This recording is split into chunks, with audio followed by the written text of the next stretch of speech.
સાબરકાંઠામાંથી સમાચાર મળી આવ્યા છે। સાબરકાંઠા જિલ્લાના ઈડર ખાતે સ્ટેટ મોનિટરિંગ સેલ એસએમસીની ટીમ ઇન્ટરનેશનલ કોલ સેન્ટર પર મોટી કાર્યવાહી કરી છે। ઈડર બરવાવ રોડ પર ભાજપના પૂર્વ ઉપપ્રમુખ મુકેશ સોલંકીના બંગલામાંથી છેલ્લા 3 વર્ષથી ચાલતું ગેરકાયદેસર કોલ સેન્ટર ઝડપાયું હોવાનું સામે આવ્યું છે।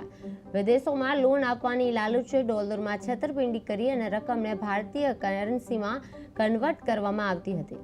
15 કલાકથી વધુ સમય ચાલેલી રેડમાં 40 mobile, 12 laptop, 4 high speed router અને સહિત મુદ્દામાલ જપ્ત કરવામાં આવ્યો છે। મોંઘી દાર કાર્ડ જપ્ત કરવામાં આવી રહી છે।